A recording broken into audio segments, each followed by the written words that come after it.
짐을 내려놓고 빛난 멸류관 받아쓰고 서추와 함께 다스리리. 나의 가는 길 멀고 험하며 산은 높고 고른 깊어 고난 나의 몸 쉴 곳 없어도 복된 날이 밝아오리. 천국문 내가 들어가 세상 짐을 내려놓고 빛난 멸류관 받아쓰고 서추와 함께 다스리리. 한손 가시고 죽음 없는 날 사모하여 기다리니 내가 그리던 주를 배울 때 나의 기쁨 넘치리라. 열린 천국문 내가 들어가 세상 짐을 내려놓고 빛난 멸류관 받아서 주와 함께 다스리리.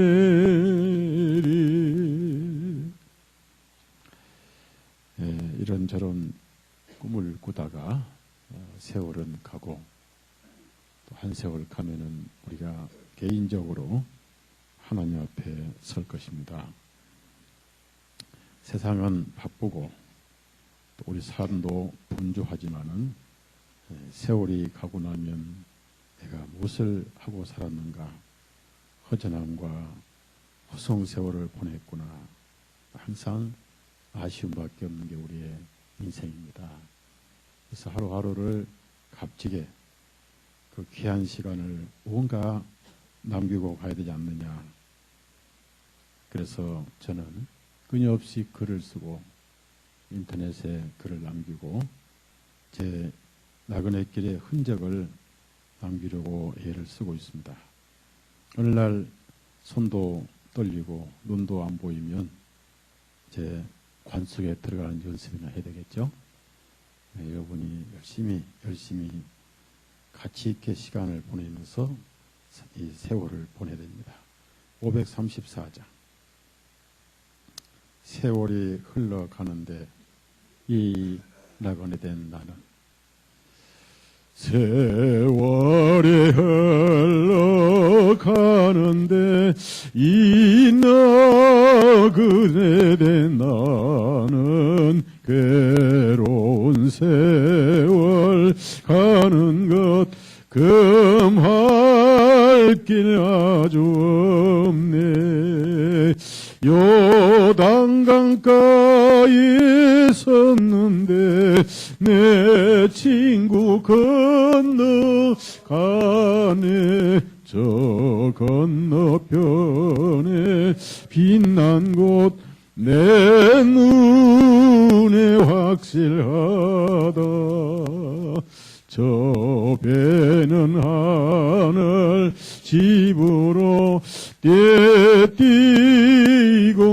어서 가세. 주 계실 때에 하신 예비하라셨네. 요단강가에 섰는데 내 친구 건너가네. 저 건너편에 빛난 곳 내 눈 확실하다. 어두운 그날 닥쳐도 찬송을 쉬지 마세. 금 검은 고를 타면서 난식 누리겠네. 요단 강가에 있었는데 내 친구 건너가니 저 건너편에 빛난 곳 내 눈에 확실하다. 큰 풍파 일어나는 것 세상 줄 끊음일세. 주께서 오라 하시면 내 고향 찾아가리. 요단 강가에 있었는데 내 친구 건너가네. 저 건너편에 빛난 곳 내 눈에 확실하다. 아브라함이 부름받은 그 순간부터 나그네의 길을 갔습니다. 그래서 가나안 땅을 한 번도 가보지 않은 상태에서 말씀을 따라 갈 길을 갈 바를 알지 못하고 갔더라 했습니다. 여러분이 거듭난 순간, 출애굽한 순간부터 고향이 달라집니다. 우리의 고향은 수많은 선배들이 가 계신 그 하늘나라고, 또 기필코 가야 되고, 그날이 예고 없이 입성할 날도 있을 것이고, 앞서거니 뒤서거니, 그래서 항상 그 입성할 날을 생각하면서 이 세상을 살아가야 됩니다. 누가 여러분 여기서 100세 살 수 있다고 보장을 합니까? 또 병든 몸으로 100세를 살면 무슨 낙이 있습니까? 죄만 짓고 아픈 모습만 땅에 남기고 갈 거 아니겠어요? 그래서 성령님의 인도를 받고 말씀 인도를 받으면서 낮에는 구름 기둥, 밤에는 불 기둥 되시는 주님의 인도를 받고 우리 마음은 항상 어서 고향에 가고 싶다. 어릴 때 도시에 나왔을 때 명절 때 고향이 가는 그리운 그 설레는 마음으로 우리 또한 하늘나라를 설레는 마음으로 가야 합니다. 434장.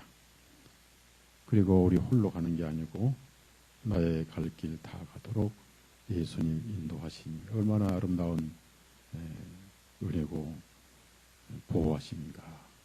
434장. 나의 갈 길 다 가도록 예수 인도하시니 내 주 안에 있는 긍휼 어찌 의심하리요. 믿음으로 사는 자는 하늘로 받겠네. 무슨 일을 만나든지 만사형통하리라. 무슨 일을 만나든지 만사형통하리라. 나의 도록 예수 인도하시니 어려운 일 당한 때도 족한 은혜 주시니 나는 심히 고단하고 영혼 매우 갈하나 나의 앞에 반석에서 샘물나게 하시니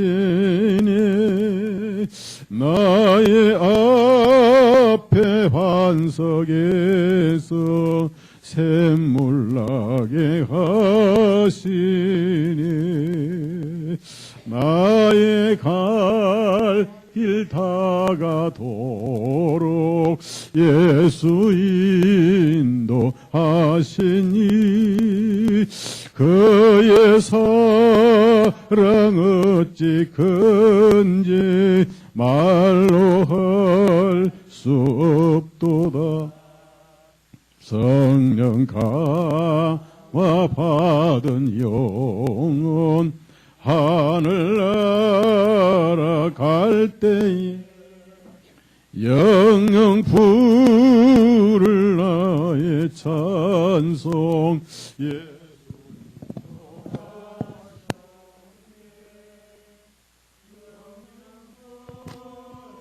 나의 찬송 예수인 하셨네.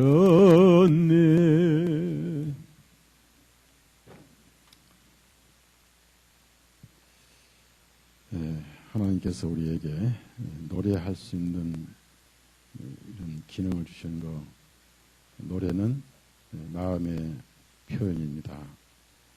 그래서 마음을 말로 또 음악으로 표현을 하는 겁니다. 마음이 슬플 때 슬픈 노래를 하게 되고 마음이 기쁠 때 기쁜 노래를 하는 겁니다. 찬송은 슬픈 노래가 없어요. 감사하고 기쁘고 그 받은 은혜가 측량할 수 없어서 그걸 우리가 최대의 심리적인 표현으로는 찬송이 최고의 표현입니다. 찬송 한 장 더 하십니다. 88장 한 장 더 하십니다. 진정으로 사모하는 친구 되시는 예수님, 편한 분, 친구 같은 분, 그분이 우리 주 예수님이다. 그런 가사고 노래입니다. 내 진정 사모하는 친구가 되시는 구주 예수님은 아름다워라. 산 밑에 백합화요 빛나는 새벽별 주님 형은 알 길 아주 없도다.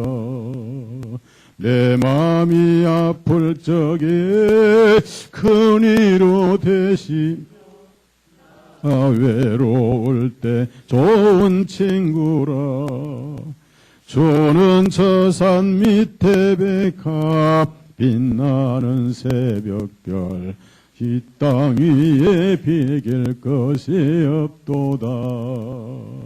내 몸의 모든 염려 이 세상 고락간 나와 항상 같이 하여 주시고 시험을 당할 때에 악마의 계교를 적세 물리치사 날 지키시니 온 세상 날 버려도 주 예수 안 버려 끝까지 나를 돌아보시니 주는 저 산 밑에 백합 빛나는 새벽별 이 땅 위에 비길 것이 없도다. 내 마음을 다하여서 주님을 따르면 길이 길이 나를 사랑하리니 불불이 두렵지 않고 창검이 겁없네. 주는 높은 산성 내 방패시라. 내 영혼 녹이시는 그 은혜 누리고 나 친히 주를 뵙기 원하네. 주는 저 산 밑에 백합 빛나는 새벽별 이 땅 위에 비길 것이 없도다. 성경 읽습니다. 창세기 30장입니다. 창세기 30장. 예.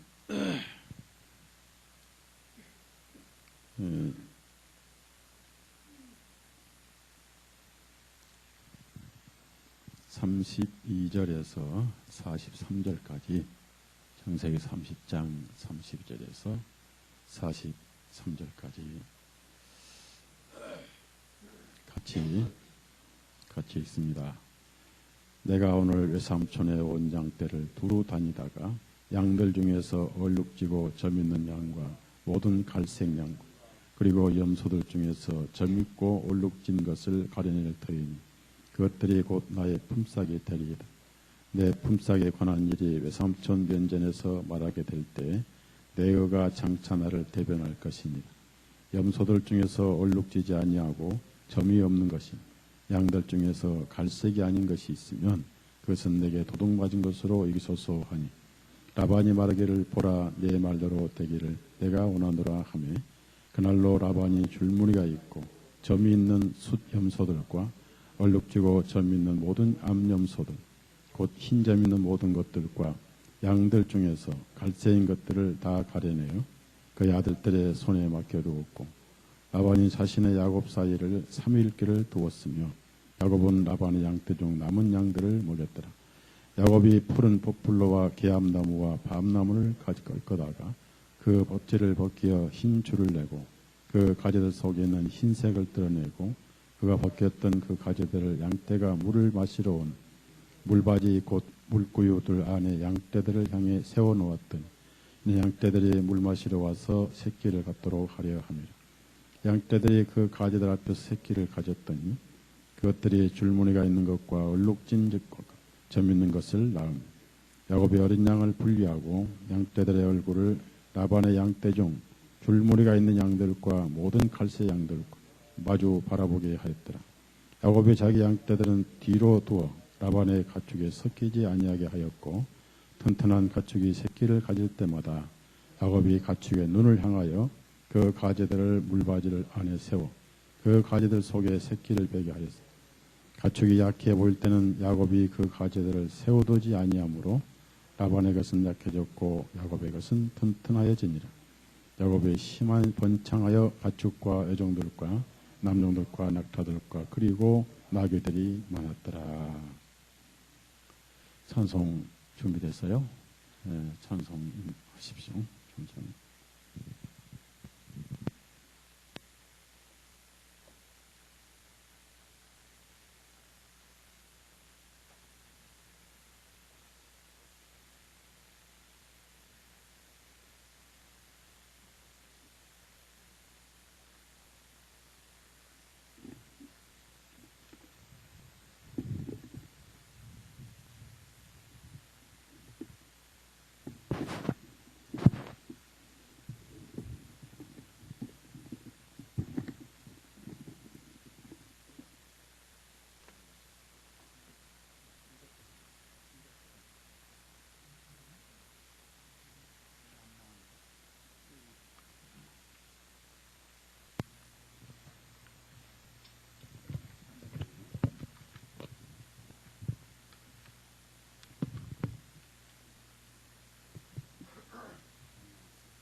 예수로 나의 구주 삼고 성령과 피로써 거듭나니 이 세상에서 내 영혼이 하늘의 영광 누리도다.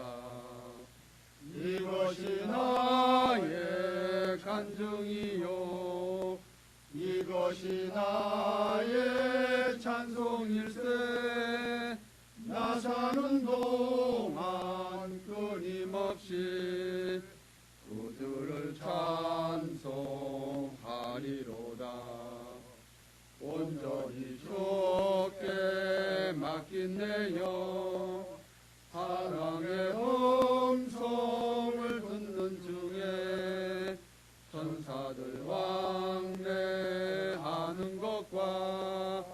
하늘의 영광 보리로다.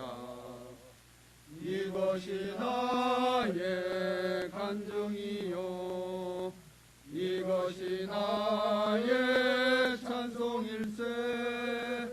나 사는 동안 끊임없이 구주를 찬송하리로다. 주 안에 기쁨 누림으로 마음의 풍랑이 잔잔하니 세상과 나는 간 곳 없고 구속한 주만 보이도다. 이것이 나의 간증이요 이것이 나의 찬송일세. 나 사는 동안 끊임없이 구주를 찬송하리로다.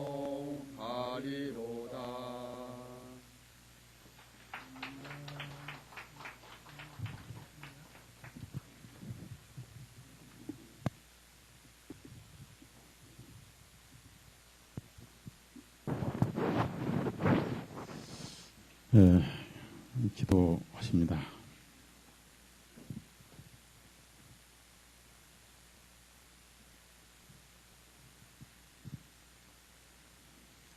살아계시고 다시 우리라고 약속하신 주 예수님,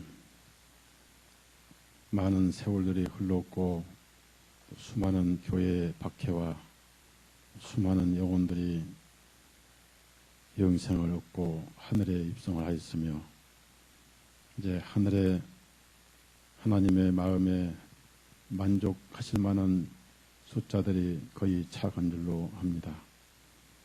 마지막 추수기에 주님의 안타까운 마음을 가진 이 땅의 그리스도인들, 아직도 잃어버린 양을 찾아 건져내시는 주님, 우리의 마음에 주님의 마음을 헤아리게 해주시고 아직도 건재할 영혼들을 문이 닫히기 전에 건지게 해주시고 거저 주신 은혜, 기억지도 않으신 죄, 이 엄청난 복음을 듣고 하나님과 양심이 화해하는 놀라운 열매들이 있게 해주시며 오늘 또 말씀을 찾아 그리고 진리를 찾아 원거리에서 모였습니다. 복잡하고 얽힌 마음들을 다 정리하시고 주님 앞에 비고 겸손한 심령으로 주 예수님의 음성만 듣게 해주시고 또 말씀을 전할 때 오로지 하나님의 뜻만 선포되는 시간이 되게 하시고 영광과 찬송은 주 하나님께서 영원히 홀로 받으시기 원하오며 항상 기도 드릴 때마다 아무 공로 없기 때문에 오로지 예수님의 이름 의지해서 기도 드렸사옵나이다. 아멘.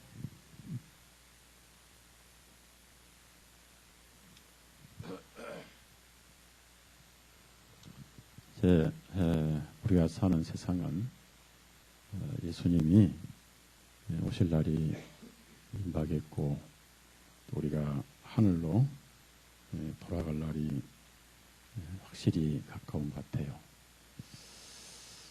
이 세상은 자연이 거의 다 파괴가 되고 있습니다. 아시다시피 공해, 또 농약, 그다음에 미국 같은 데는 계속 비행기로 우주에서 살포를 하고 있고 여러분이 마시는 수돗물 같은 데서도 불소란 독이 있습니다.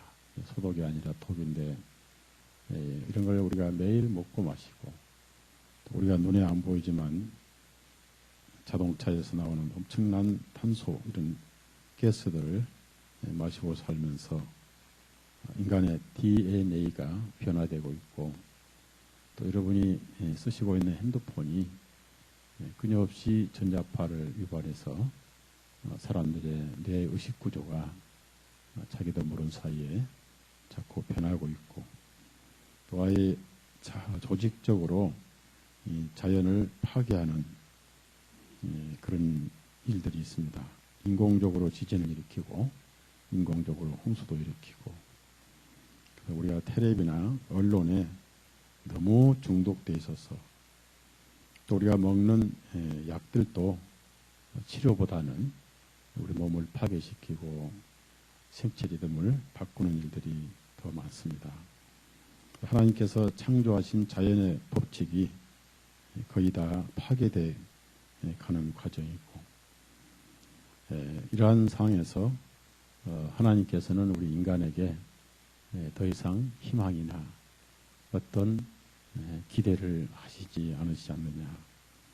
무엇보아도 그 죄에 대한 개념이 사라진 지가 벌써 오래입니다. 온갖 술수를 쓰고 꾀를 써서라도 이기심만 채우면 되는 세상, 어찌할꼬 가슴을 치고 애통하는 그런 심령을 찾아보기 어려운 시대. 그래서 전 세계적으로 깨어있는 그리스도인들은 이미 교회가 고향으로 돌아가고 있다고 얘기를 하고 있습니다.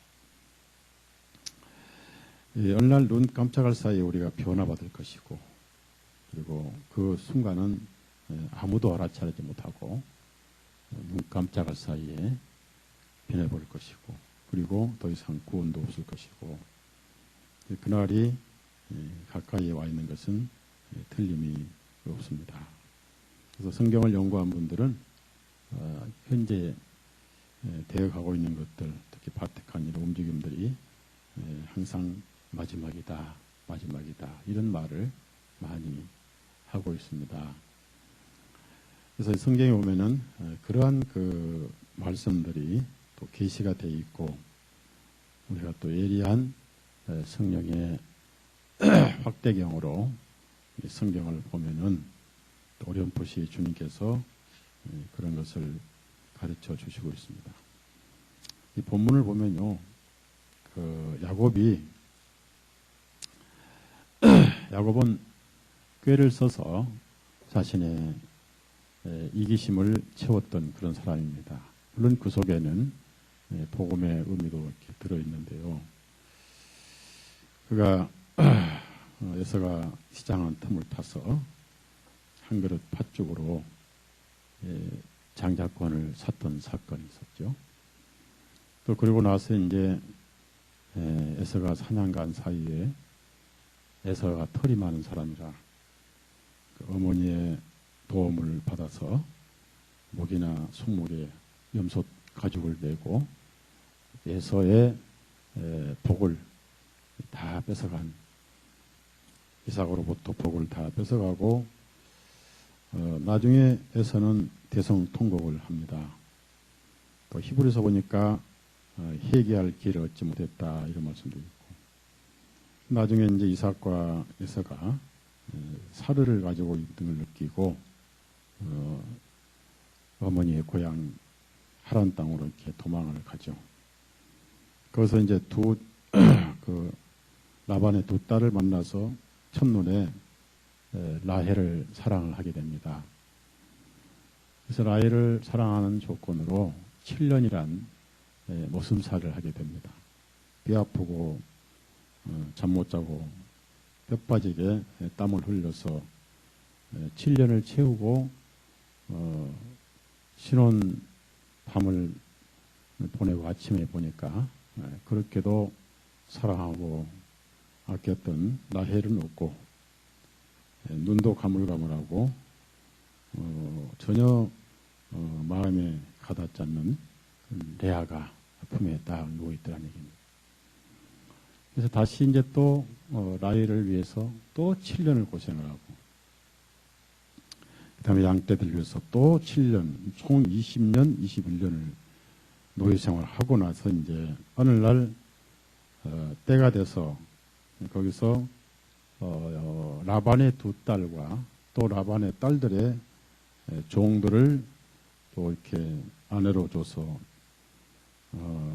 라헬과 레아의 자녀, 그리고 아들들, 그리고 또 그 시종들의 아들들 이렇게 해서 12명의 아들들을 이렇게 낳게 됩니다.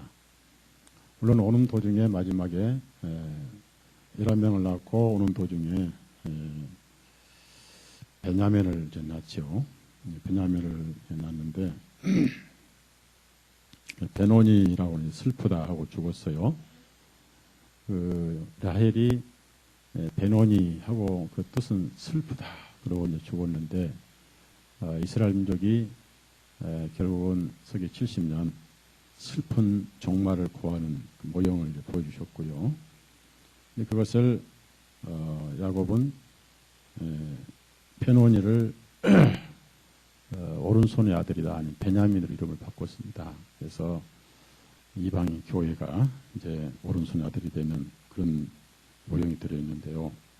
어떻든 그 홀로 지팡이만 짚고 홀로 쫓겨가면서 광야에서 돌베개를 베고 잠을 잔 사건이 있었죠. 그래서 그리고 나중에 거기에 꿈에 화닥다리를 보고 여기가 하나님의 집이다 하고 기름을 붓고 이름을 벳엘이다 하나님의 집이다 이렇게 이름을 지었습니다. 그래서 오늘날 이제 그런 이름을 가지고 뭐 베델교회라는 이름도 있는데 그래 가서 그렇게 고생을 해서 젊은 청춘을 다 보내고 네 아내 그리고 많은 아들들 또 딸 디나 그리고 양떼들을 데리고 이제 고향으로 돌아갑니다. 이 중요한 그 모형 그림자 또 사진 속에 우리 교회의 완벽한 그 여정이 들어 있습니다. 그래서 25절에 보면은 나를 보내어 내가 나의 본토 내 고향으로 가게 하소서 그랬습니다. 그 고향은 가나안 땅이고 그 가나안 땅은 아버지 이삭이 기다리고 있습니다. 그래서 올 때는 혼자 왔는데 갈 때는 많은 네 아내와 그리고 또 거기서 아들들 그리고 또 많은 양떼들 데리고 고향으로 간다. 이것은 무엇을 의미하냐면은 성령님께서 오늘 이 땅에 오셨습니다. 오순절에 오셨습니다. 그리고 성령님은 오늘까지도 부지런히 일을 하셨어요. 무슨 일을 하셨냐면은 구원의 일을 하셨어요.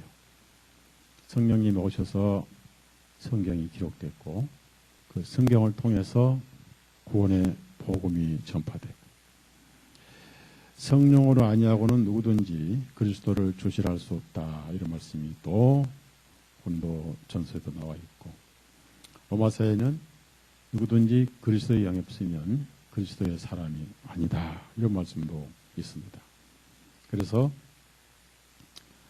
육신은 무익하되 성령으로 거듭나야 된다. 우리 예수님이 니고데모에게 그런 말씀을 하셨어요. 그리고 이 성경은 신약성경 특히 복음은 성령의 감동하심을 받아 기록되었다.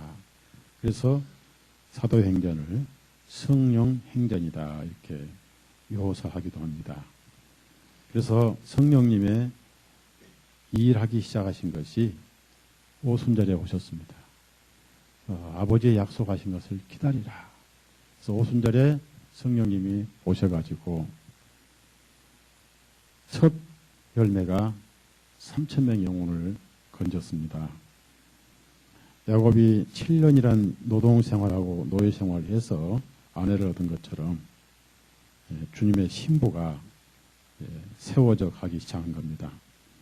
그래서 야곱이 라반의 두 딸과 또 그 두 딸의 종을 아내로 삼은 것은 이제 새로운 주님의 신부인 교회는 유대인도 아니고 이방인도 아니고 유대인과 교회 사이에서 거듭난 사람들 주님의 신부가 돼가지고 어느 정도 이제 다 이루시니까 고향으로 갈 날이 가까웠다. 이 고향을 이제 그리워하게 된 것은 할 일을 거의 했다는 얘기입니다. 그래서 이 세상에 오셔서 우리가 거듭난 그날로부터 우리의 본토가 달라져요. 그래서 거듭난 그 순간부터 우리의 마음의 본향은 바로 세상이 아니고 하늘나라입니다. 그래서 베드로는 그리스도인들을 흩어진 나그네다 이렇게 표현을 했습니다. 이런 마음이 고향을 그리워해야 됩니다. 고향이 그립고 그 고향을 들어갈 생각하니까 가슴이 설레야 되고 또 이 세상의 나그네길이 이제 곧 끝나겠구나 하면서 위로가 돼야 되고 그래서 이 야곱의 이 사건 속에서 교회가 이제 하늘로 돌아갈 날이 가까이 왔구나. 바울 사도는 로마서 편지에 자다가 깰 때가 되었다 이렇게 2000년 전에 벌써 표현을 했습니다. 그래서 이 창세기를 보면요, 아브라함은 하나님의 역할을, 아버지 하나님의 역할을 잘 감당을 했습니다. 예를 들어서 100세 이삭을 낳았다. 언약의 아들을 낳았다. 우리 예수님은 아브라함이 씨들이 아니라 아브라함이 씨에서 갈라디아 4장 말씀처럼 하나님의 언약으로 오신 약속의 아들이었다. 그것을 묘사하고 있고요. 그 다음에 이제 모리아산에서 이삭을 이렇게 나무를 등에 짊어지게 올라가고 아브라함은 칼과 불을 들고 올라갔습니다. 그때 이삭이 칼도 있고 불도 있고 나무도 있는데 번제에 드릴 어린 양은 어디 있습니까? 물었을 때 아브라함이 성령 충만해서 하나님께서 자기 자신을 어린 양으로 예비하실 것이다. 해서 그 예언을 한 때로부터 2000년 만에 하나님께서 육신으로 오셔가지고 골고다에서 자신을 어린 양으로 속죄 예물로 이렇게 주셨습니다. 그분이 예수 그리스도죠. 그래서 아브라함은 완벽한 하나님의 역할을 하고 있었고 이삭은 또 외아들이고 약속의 아들로서 완벽한 또 제물로 바쳐졌잖아요. 그 마음에서 바쳐졌죠. 순양이 대신 죽었지만은 완벽한 예수님의 역할을 다 했어요. 그런데 야곱은 그럼 뭐냐? 야곱은 성령님의 역할을 하고 있는 겁니다.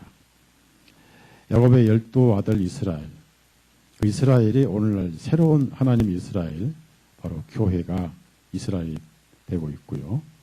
이스라엘 12 아들을 데리고 이제 고향 가는 것은 이제 2000년이라는 세월이 흘렀고 성령께서 거의 다 할 일을 하시지 않았느냐 해서 고향으로 가실 날이 가까웠다. 누굴 데리고 갔냐면 저와 여러분을 데리고 가신다. 저와 여러분이 라헬과 레아이고 동시에 또 그 종들이고 이 신부가 넷이란 것은 동서남북의 온 세상에서 불러 모아가지고 하늘로 올라가는 완벽한 그림자인데 제가 생각해도 이제 우리가 곧 가지 아니하냐. 근데 그 가게 되는 날짜는 아무도 모르죠. 그리고 가족들에게도 인사할 시간도 없습니다. 눈 깜짝할 사이에. 그래서 이제 그 데리고 가는데 특히 이 이스라엘 민족이란 것은 오순절날 성령이 오셔서 그 성령께서 제자들의 입을 빌려가지고 온갖 이방인들의 언어로 복음을 전하였습니다. 언어란 것은 인격이잖아요. 인격인데 여러분이 미국 가면 미국 사람들 영어를 씁니다. 영어를 유창하게 하면은 사람 대접받고 거기서 영어를 하지 못하고 딴 나라 말을 하면은 천대받습니다. 오순절날 성령이 오시기 전만 해도 하나님의 백성 이스라엘 민족은 히브리어를 썼어요. 히브리어는 유일하게 오른쪽에서 왼쪽으로 글씨를 쓰고요. 이스라엘 인공위성은 거꾸로 돌아요. 모든 게 달라요. 그래서 히브리어는 하나님의 언어이고 그리고 이방인의 언어는 하나같이 다 바벨탑이 무너지면서 생겼던 죄의 언어입니다. 그런데 그 죄의 언어를 성령을 모신 제자들 입에서 나왔다는 것은 이제 더 이상 죄는 없어졌다. 어떤 이방인의 언어도 예수님 안에서 다 거룩하고 의로워졌다는 사인이고 선포입니다. 그래서 이제 원래 이스라엘 민족들이 먼저 구원을 받아야 되는데 그들이 거절함으로써 그 마지막 그 초청자였던 스데반을 돌로 죽였습니다.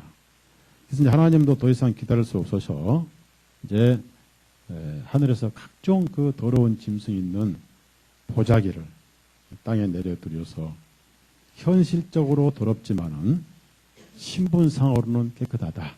누가 하나님께서 깨끗게 하신 것을 누가 부정하다 하느냐 하시면서 이 교회가 이제 이스라엘 민족의 역할을 대행합니다. 그렇게 해서 원래 하나님의 마음에 원하셨던 숫자가 그런 식으로 채워지는 거예요.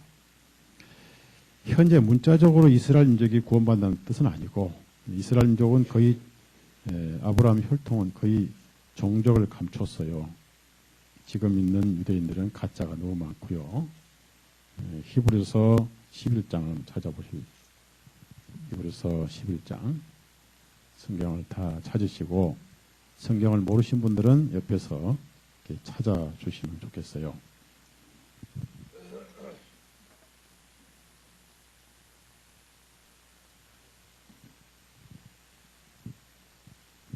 예, 24절에서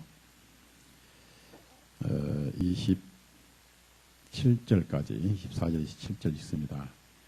이는 만일 내가 본래 로마서 11장 히브리서가 아니라 제가 잘못 불러드렸어요. 로마서. 저도 늙었나 봐요. 로마서 11장 24절에서 27절 다 같이 읽습니다. 이는 만일 내가 본래 야생 올리브 나무에서 잘려나가 본성을 거슬러 좋은 올리브 나무에 접붙임을 받았다면 하물며 본래 가지들인 이들이야 자신의 올리브 나무에 얼마나 더욱더 많이 접붙임을 받겠느냐. 형제들아 너희가 스스로 지혜롭다고 자만하지 아니하게 하기 위하여 이 신비에 대해 너희가 모르기를 내가 원치 아니하노. 이는 이방인들의 충만이 들어오기까지는 이스라엘 일부가 눈이 멀게 되는 것이라.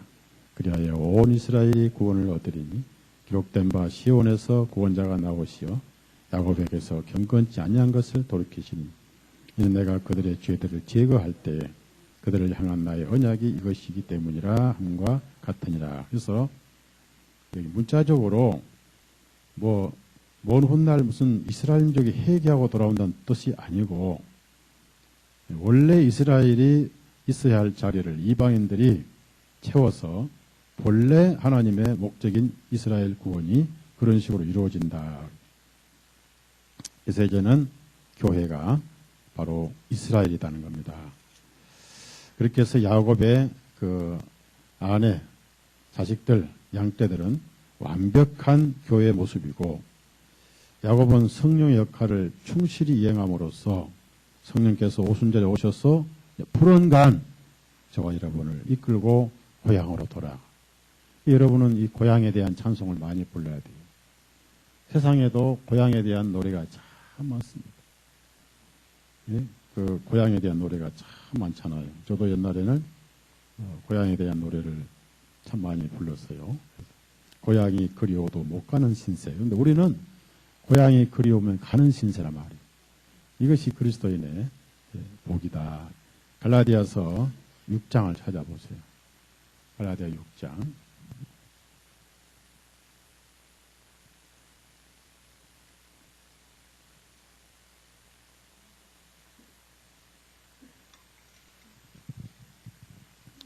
그리고 갈라디아 교회는 완전한 이방인들입니다. 그런데 교회를 이스라엘이라고 이제 완전히 그 묘사를 합니다. 하나님은 두 백성이 없으시고 두 성전도 없으시고 예수님은 두 신부를 가지고 계신 분이 아니죠. 오직 한 신부 교회밖에 없습니다. 그래서 새로운 피조물이라고 합니다. 그것이 이스라엘이라고 합니다. 15절, 17절 읽습니다. 이는 그리스도 예수님 안에서는 할례나 무할례가 아무 효력이 없으며 오직 새로운 피조물만 있기 때문이라. 이 규칙에 따라 행하는 모든 이들에게 왔지 그들 위에 있는 평화와 긍휼이 하나님의 이스라엘 위에 있을지다. 하나님의 이스라엘이 교회입니다. 그러니까 갈라디아는 완전한 이방인 교회지만은 이제 그들의 신분은 바로 하나님의 이스라엘 민족이다. 그래서 이제 성령님이 이렇게 오순절에 오셨어요. 그러면 오셨으면 다시 가실 거 아니겠습니까? 야곱이 혼자 와서 온 세계 동서남북을 의미하는, 그래서 이 뉴스가 첫 글자가 노스, 그 다음에 이스트, 그 다음에 웨스트, 그 다음에 사우스 이렇게 합친 것이 뉴스잖아요, 뉴스. 그래서 성경은 굿 뉴스라고 그래요, 굿 뉴스. 그래서 온 세계에 복음을 전파되는 좋은 소식이다. 그래서 네 아내, 그리고 하나님의 아들들인 12아들, 그리고 가장 중요한 것은 온갖 허물투성인 양떼들을 데리고 고향을 갑니다. 이제 성령님이 가실 날이 가까웠다. 예수님도 오시고 가셨습니다. 성령님은 홀로 오셨는데 수많은 양떼들, 아들들, 신부들을 데리고 보론갈 하늘로 이제 가시게 되는 거예요. 또 야곱의 그 사건 말고도요, 창세기 24장에 보면은 이삭을 향해서 가나안 여자를 구하지 말고 하란 땅에 가서 신부를 구해오라고 종에게 지시를 합니다. 종의 원래 이름이 엘리에셀인데 거기서 이름이 안 나와요. 그래서 이제 맹세를 하고, 그리고 홀로 종들을 데리고 하란 땅으로 가서 드디어 그 리브가를 만나게 됩니다. 그 양떼들을 물을 이렇게 해서 리브가를 만나가지고 설명을 쭉 해요. 요즘에는 선을 볼 때 비디오 다 찍어 선을 봅니다. 또 그 다음에 만나죠. 그 당시에는 비디오도 없고, 그 다음에 그 당시에는 사진도 없으니까 한 번도 얼굴도 못 본 이삭을 향해서 그 이스마엘이 엘리에셀이 정성을 다해서 아브라함과 이삭에 대해서 설명을 합니다. 근데 그 진실을 이제 느끼고 리브가가 신부가 되기로 결정을 합니다. 그래서 이름도 몰라요. 이름이 나와 있잖아요, 그 종이. 이름도 모르는 종을 따라서 미지의 가나안 땅을 향해서 산을 넘고 물을 건너 그 종을 따라 신랑을 만나러 갑니다. 성령님은 이름이 없어요. 왜 이름이 없는지 아세요? 하나님의 이름은 여호와고요. 예수님 헬라어로 예수스, 다 구원자는 뜻입니다. 성령님 이름이 없어요. 홀리 고스트라고, 홀리 스피릿라고. 왠지 아십니까? 성령님은 자신을 알리러 오신 분이 아니에요. 성령님은 예수님을 알리러 오신 분이에요. 성령님은 이름이 없습니다. 근데 종은 이름이 없어요. 계속해서 그는 입을 열면은 이삭을 얘기하고 아브라함을 얘기하고, 그렇게 해서 결국 리브가를 데리고 아닌가 아니라 가나안 땅에 왔더니 이삭이 거기서 있다가 드디어 신부를 만나서 어머니를 잃은 슬픔을 아내를 통해서 위로받았더라는 기록이 나옵니다. 그 무슨 얘기냐면은 이름이 없다 그 말은 성령님은 자신을 증거하러 오신 분이 아니다. 성령님은 예수님을 증거하시러 오는, 성령님이 예수님을 증거하신 그 증거가 바로 신약 성경이에요. 신약은 복음이에요. 성령님은 자신을 증거하지 않습니다. 성령이 오신 목적이 복음을 증거하러 오셨는데, 이제 오셨으면 종이 와서 리브가를 설득해서 이삭의 신부가 되기로 하고 그가 선택이 됐고 컨택이 됐으면 이제 데리고 가야 되잖아요. 근데 지금 그 데리고 항상 가느냐? 가다 보면 어느 날 고향에 도착을 해서 이삭을 만나게 된다. 우리가 지금 살고 있는 이 시점이 고향으로 거의 다 가고 있다. 세상의 모든 것을 볼 때 그렇습니다. 왜냐하면은 더 이상 성령님이 하실 일이 없어져 가고 있다. 왜? 제일 중요한 것은 성령님은 두 가지를 하세요. 뭘 하냐면 첫째, 성령님이 첫째 하실 것은요. 죄를 깨닫게 하세요. 따라합시다. 죄를. 예, 성령님은 아주 민감하세요. 예, 이 성경에는 죄인만 구원을 받습니다. 죄인에게 내리는 은총입니다. 그래서 이 존 번연이 쓴 책 제목이 이런 제목이서요. 죄인 괴수에게 내리는 은총, 은혜 이런 게 있습니다. 그래서 죄인에게 은혜가 내리는데 세상 사람들은 다 자기 잘나서 살아요. 자기가 옳고 자기 생각이 어렵고 그게 절대적이고 그래서 그 의를 위해서 목숨까지 던지는 그런 사람들이 많습니다. 그걸 종교라고 그래요. 그래서 종교 전쟁이 있는 거예요. 내가 양보할 수 없는 의다 해가지고 그 종교가 전쟁을 일으켜서 그 의를 수호하고 보호하기 위해서 상대방을 죽이는 무서운 이런 의가 만들어진 거예요. 근데 그 의를 철저하게 깨뜨려 버려요. 그 일을 누가 하시냐면 성령님이 하셔요. 근데 지금은 성령님이 거의 일하실 수 있는 환경이 거의 끝나버렸어요. 그럼 성령님이 복음을 전하고 싶어도 복음이 필요한 사람이 없는 거예요. 왜? 복음은 의에 굶주린 사람에게 줘야 되는데 의에 굶주린 사람은 하나도 없어요. 왜? 다 의에 배가 불러. 네?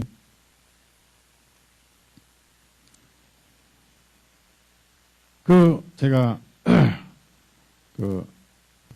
우리 형편상 아들 결혼식은 못하고 결혼식 비슷한 식당 모임을 가졌어요. 근데 여기서 제일 가까운 뷔페집인데 1인당 식비가 얼마냐면 33,000원이에요. 근데 제가 이제 다니면서 좋은 곳은 다 먹어보려고 거기 가면 제일 비싼 것이 뭔가 하고 찾아야 되잖아요. 근데 이제 값이 있는 것은 또 사람들이 다 줄을 서 있어요. 한 10분, 5분 기다리기 또 지겨워서 그냥 또 딴 거 먹고. 제가 먹은 걸 계산을 해보니까 10,000원어치도 못 먹은 것 같아요. 10,000원어치도. 33,000원어치인데.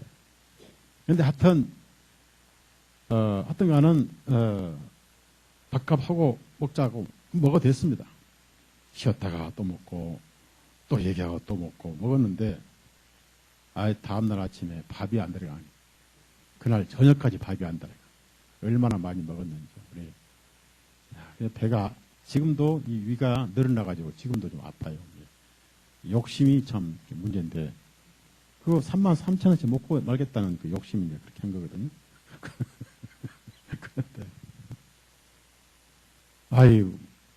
그 다음날 아침, 점심, 저녁까지 밥맛이 없는 거예요. 왜?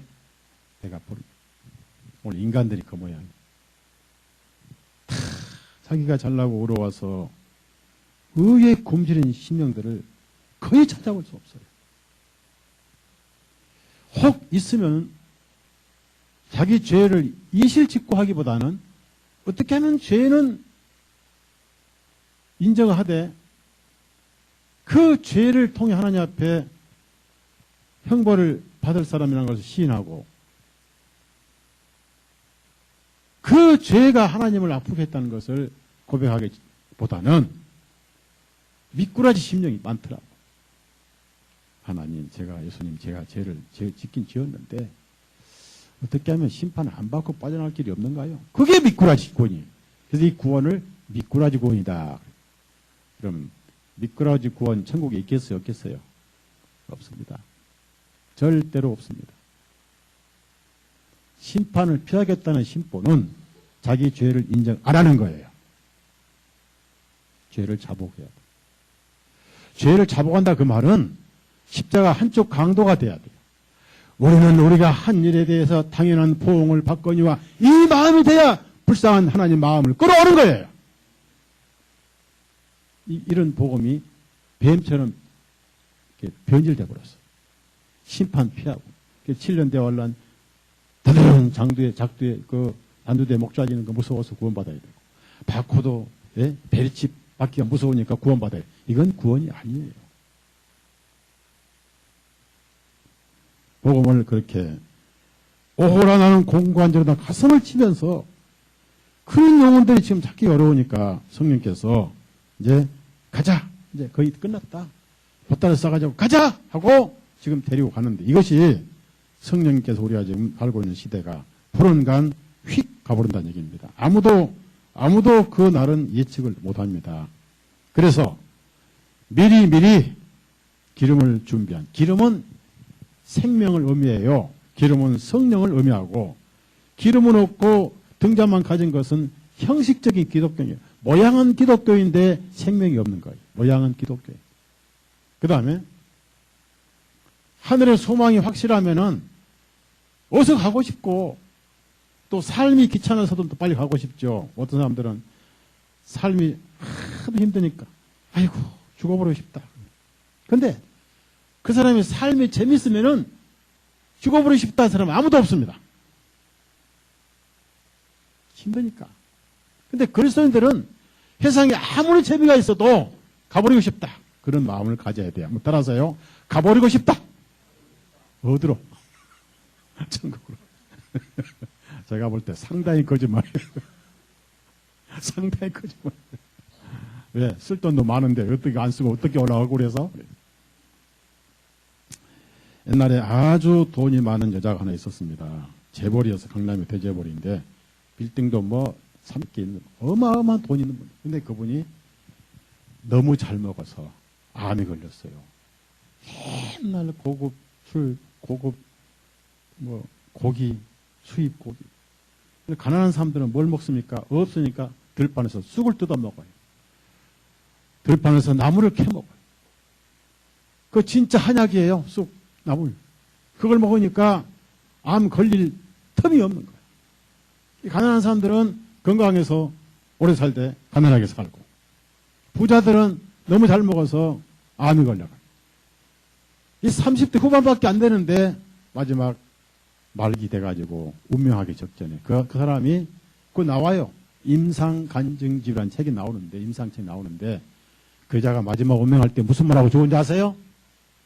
딱 두 마디 했어요. 안 돼! 안 돼! 이러고 죽었어요. 뭘 안 된단 말입니까? 이거 놔두고 죽으면 안 돼, 그 말. 사랑하는 여러분, 남의 일 아니에요. 저와 여러분 언제 그렇게 갈지 몰라요. 세월은 빨라요. 세월은 아주 빠릅니다. 그래서 고향을 그리워하십시오. 고향. 저배는 천당집을 그리워하십시오. 자, 창세기 30장 25절. 이 구절이 참 와닿잖아요. 여러분, 고향. 확실한 고향. 고향이 어딥니까? 네, 고향이요. 천국이죠. 얼마나 좋아요. 창세기 30장 25절 다 같이 읽습니다. 시작. 라헬이 요셉을 낳았던 때의 일이라. 야곱이 라반에게 말하되 나를 보내어 내가 나의 본토 내 고향으로 가게 하소서. 여러분이 나의 본토 내 고향으로. 우리의 원래 고향은 지옥에 있는데 성령님이 내 안에 오셔서 우리 고향의 천국으로 바뀐 거예요. 그래서 우리는 성령님을 모시고 성령님을 모신 그릇으로 고향으로, 새로운 고향으로 가는 것이 바로 천국이라는 얘기입니다. 그래서 본토 내 고향, 그래서 그 옆에 공간에다가 천국이라고 쓰세요. 천국이라고 쓰세요. 여러분 고향입니다. 자, 그런데 이제 우리가 이 고향으로 가야 되는데, 그리운 고향으로 가야 되는데, 예수님도 그렇게 말씀하셨고 또 성경 전체가 다 그렇습니다. 그래서 찬송도 하늘을 그리고 천국을 그리고 또 우리의 시민권은 하늘에 있다는 말씀도 있고, 성경 전체가 이제 우리의 고향이 천국이고요. 근데 어느 날 또 개인적으로 이렇게 세상을 이렇게 떠나면은 또 개인적으로 우리가 하늘에 갑니다.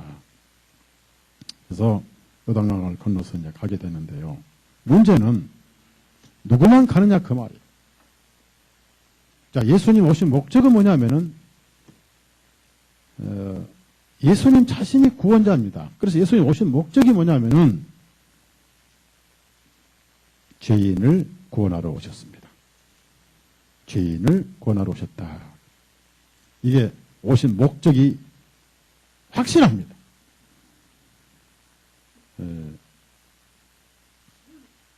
이 마태복음 9장 13절을 찾아보세요. 마태복음 9장 13절.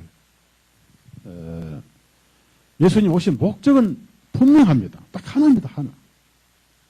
13절 있습니다.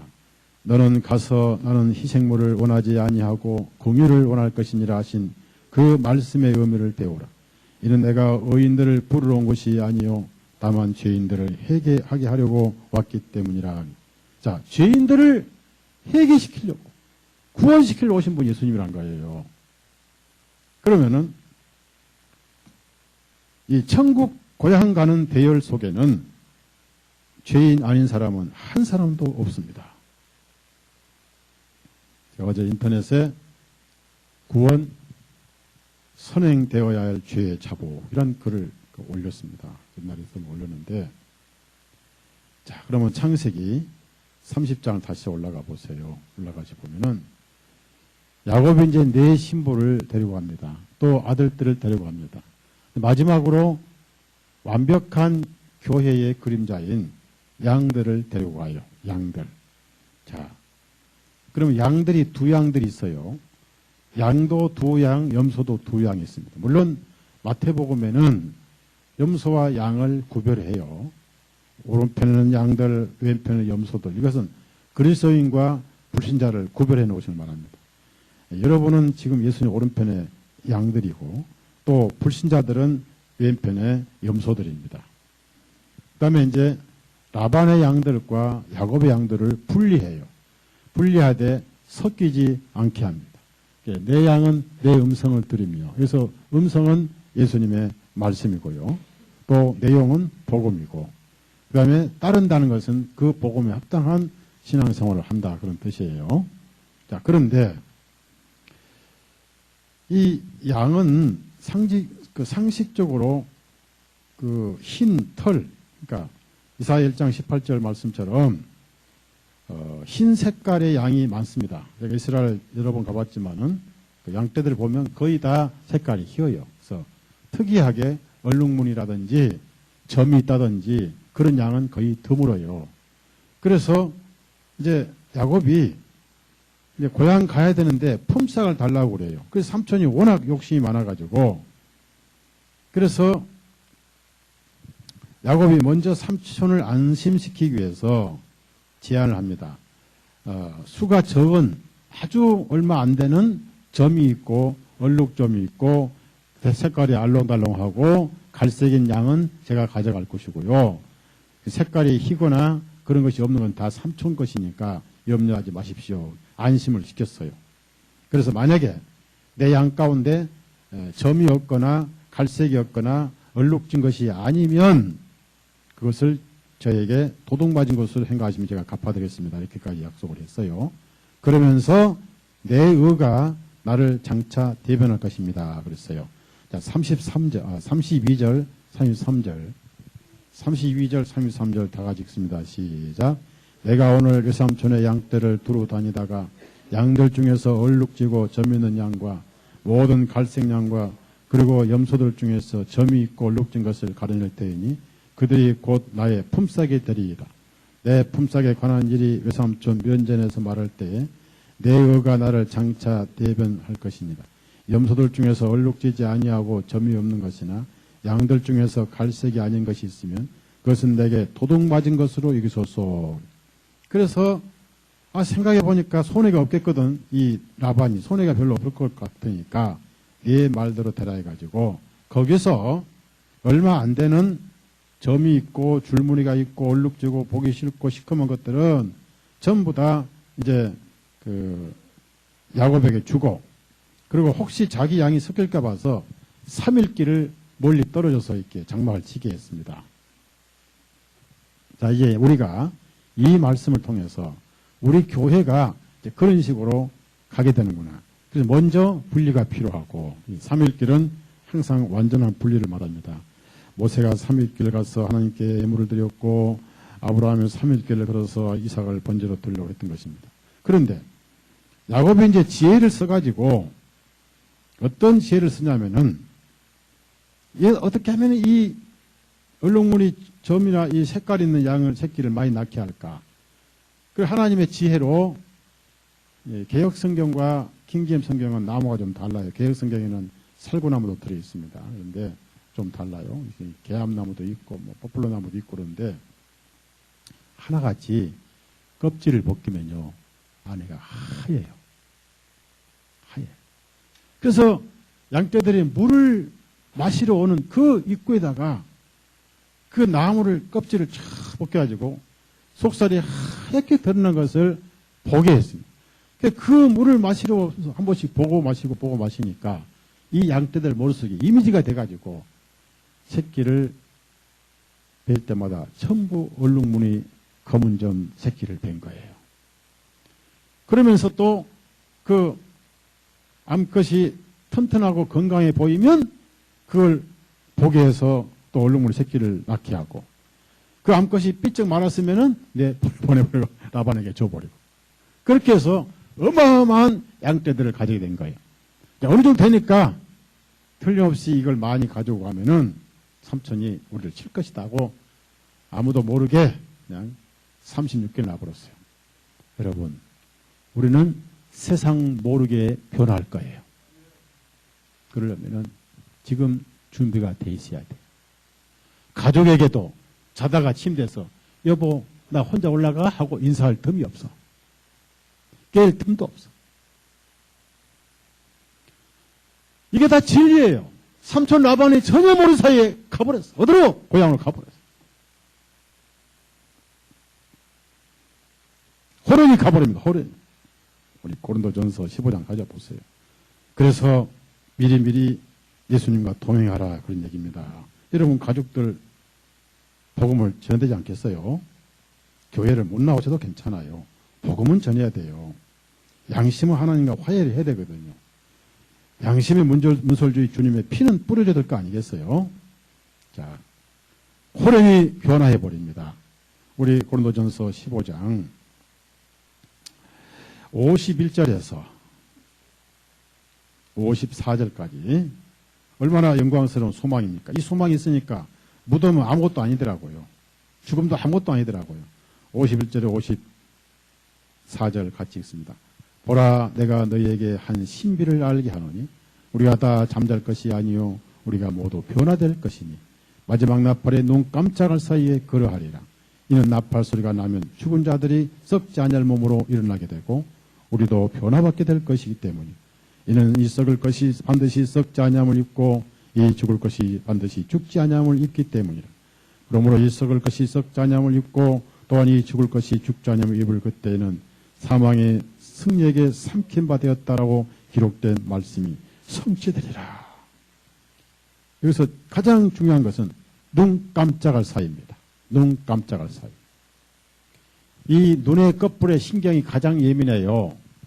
그래서 눈 끝불의 신경을 만져서 병도 고친다고 그래요. 그런데 기도원 가면 그걸 알고 기도원 원장님들이 눈을 막 쑤시잖아요. 그래서 눈에 쑤시면 눈에서 별이 몇 개 나오면 병이 낫잖아요. 그죠? 별이 몇 개 보이면. 그 신경이 가장, 그러니까 눈 깜짝할 사이에 우리가 변화해버리면 아무도 모르게 가버려요. 고향으로. 물론 그 때가 어떤 때인지 아무도 모릅니다. 밤에, 우리 한국의 밤이면 밤에 자다가 그리스도만 휙 빠져나갈 것이고, 나머지는 지옥 심판으로 보아할 것이고, 그 다음에 이제 낮이면은 자기가 일을 하다가 갑자기 휙 사라요. 일종의 휴거죠, 휴거. 근데 휴거서 이런 공중이 아니에요. 이 헬라의 공중이라는 뜻은 이런 문자적인 이런 공중이 아니고 바로 영적인 세계라는 뜻입니다. 영적인 세계. 그래서 이 설교자들이 헬라 공부 안 하고 하니까 개판이 돼가지고 무슨 이런 공중에서 만난다고 그러는 무슨 날개도 안 달렸는데 데살로니가 전서 4장 찾아보세요. 변화해서 이 공중이라는 뜻은 영적인 세계다 그런 뜻이에요. 헬라어 이렇게 나와 있어요. 그래서 우리에게 소망이 있습니다. 구원받고 세상 떠난 사람들에게 소망이 있는 거예요.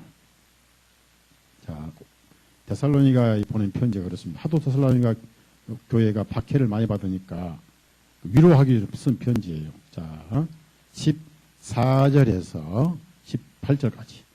데살로니가전서 4장 14절에서 18절 다 같이 읽습니다.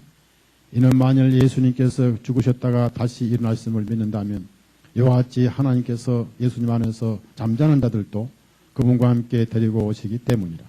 우리가 주님의 말씀으로 이것을 너희에게 말하노니 주님께서 오실 때까지 살아서 남아있는 우리가 결코 잠들어 있는 자들보다 앞서지 못하리라. 주님께서 호령과 천사장의 소리와 하나님의 나팔과 함께 하늘로부터 친히 내려오실 것이기 때문이니 죽은 자들이 그리스도 안에서 먼저 일어나고 그 후에 남아있는 우리도 그들과 함께 구름 속으로 이끌려 올라가 공중에서 주님을 만나 뵙게 되리니 그리하여 우리가 영원히 주님과 함께 있으리라. 이러므로 이 말씀들로 서로 위로하라. 서로 위로하라.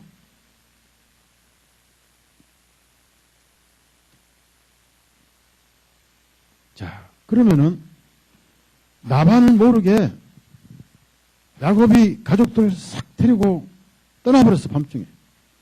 나중에 이제 라반이 종들을 데리고 추적을 합니다. 뭐 죽일 때 추적을 해. 뭐 도적이 가듯이 휙 가버렸니? 내가 환송 파티 할 거 이렇게 거짓말 해가면서. 그런데 이것이 그림자니까 전혀 모르게 조용히 떠나버렸어요. 그렇게 해서 이제 길르앗산에 와가지고 그래서 다시 이제 만났지만은 서로 이제 돌무더기를 세우고 말이 이제 한 사람은 아람어, 한 사람은 히브리어로 이름을 짓습니다. 한 돌무더기에 두 가지 이름이 나오는데 이것은 세상 언어와 하나님의 언어로 서로 예수님을 보는 눈이 다르다. 세상의 예수님은 그냥 4대 성자 중에 하나고, 그러면 그리스도의 예수님은 유일하신 하나님이고 구원자이시고. 여러분 마음이 지금 세상 삶이 고달플수록 하늘이 그리워질 거예요. 그러죠? 창세기 31장 30절. 그래서 우리는 반드시 돌아가야 되고 하늘을 사모하는 겁니다. 사모. 이걸 라반도 알았어요. 알았습니다. 자, 30절 같이 읽어요. 이제 내가 내 아버지 집을 사모하니 반드시 돌아가야 하겠지만 어찌하여 너는 내 신들을 훔쳐가. 여기서 내 아버지 집을 사모하니 주를 치세요. 사모하니. 주님의 오심을 간절히 사모해야 된다고 나오잖아요. 사모하라는 말씀이 나오잖아요. 그 다음에 반드시 주를 치세요. 거듭난 성도는 반드시 하늘에 갑니다. 이미 속해 있고요. 그러면은 오늘 제가 말씀드리고자 하는 내용이 뭐냐면요. 자, 보세요. 예수님이 죄인을 불러 회개시키러 오셨고 구원하러 오셨습니다. 예수님은 제 아들을 보내실 때 잃어버린 양들만 가서 건져오라 했어요. 99마리는 잃어본 적이 없습니다. 잃어버린 적이 없었고 한 마리 잃어버린 양을 갖습니다. 그러니까 잃어버렸다 그 말은 하나님 앞에 잃어버린 죄인임을 시인하는 거예요. 물론 바울사도 같은 고백은 안 해도 됩니다. 내가 죄인 중에 우두머리로다. 그러면 뭘 의미합니까? 30장에 보면요. 저를 보세요. 검은 양입니다. 검은 점, 얼룩무늬, 그 다음에 갈색 무늬. 다 더러운 거예요. 뭘 말하면 죄를 의미해요. 여러분 삶에서요. 여러분 영혼에 하나같이 얼룩무늬, 검은 점, 갈색, 더러운 줄무늬가 계속 그려져 왔어요. 그것이 씻어진 날이 있습니다. 그 날이 주님이 피 흘리신 날이고 여러분이 복음을 깨달은 날이에요. 그 더러운 얼룩무늬, 줄무늬가 전부 씻어져. 그래서 그 얼룩무늬 온갖 더럽고 추한 점이 있는 이것은 바로 허물 많은 죄인들을 의미합니다. 다 똑같은 입장이에요. 누가 누구를 정죄할 수 없는 거예요. 자, 물어봅시다.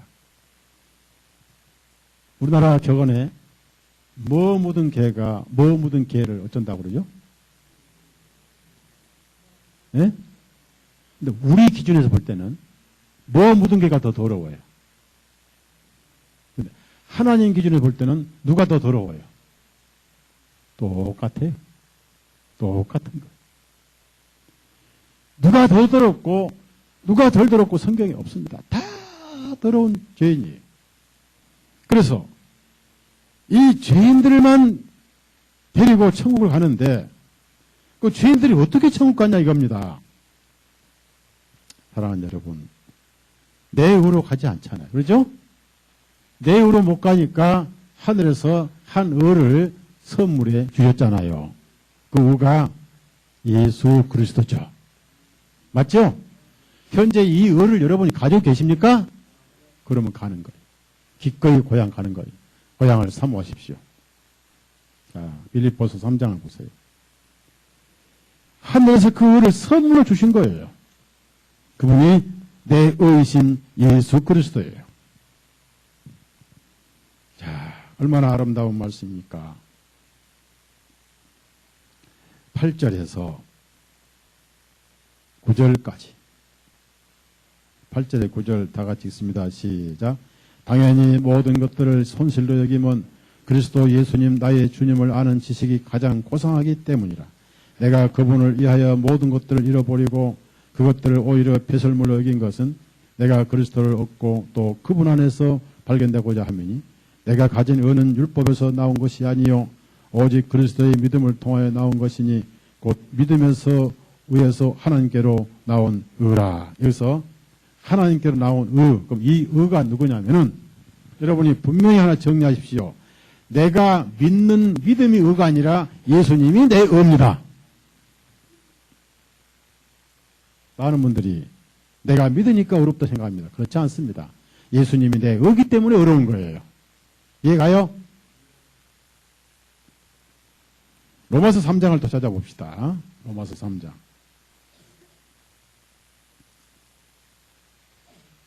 의가 위에서 내려오셨잖아요.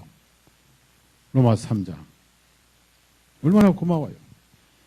완벽하고 그 의는 더하기 빼기가 필요 없는 완벽한 의입니다. 그 의가 하늘에서 내려왔잖아요. 자, 그러면 이 의는 의가 없는 사람에게는 선물로 주어진 게 아니겠어요?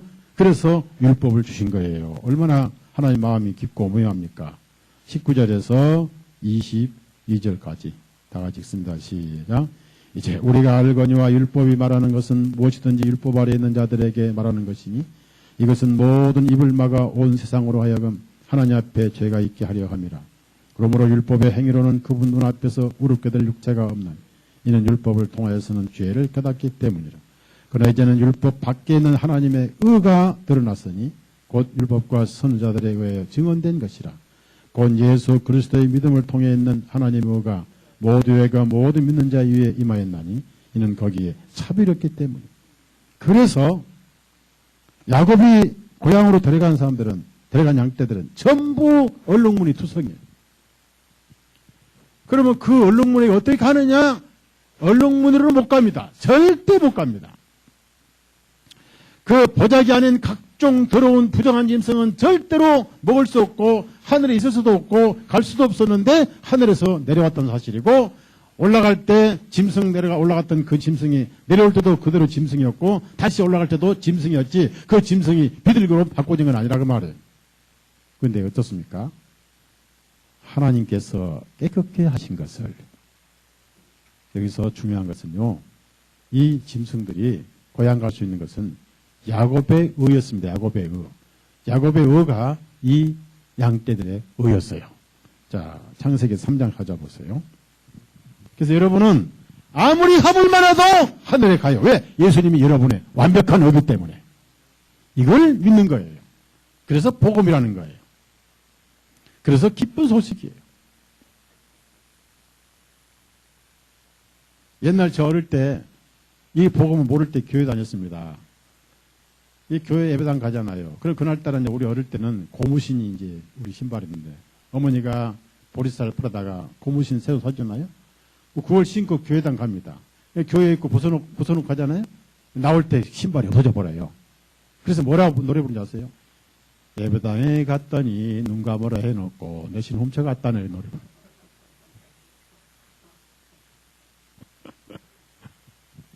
진짜 그랬어요. 해신발 딱 훔쳐가 버려요. 고무신, 그것도 검은 고무신.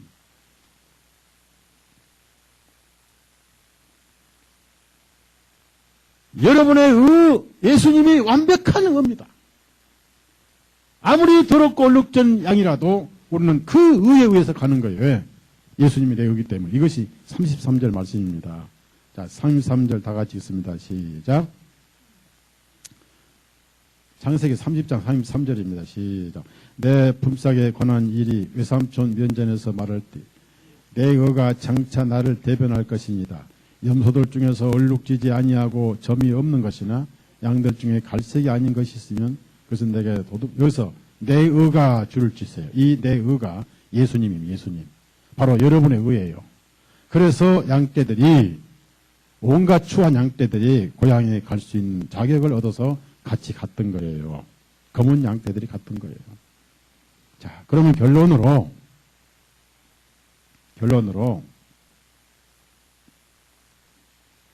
줄을 치시고 저를 보세요. 제가 오늘 결론을 말씀드리는데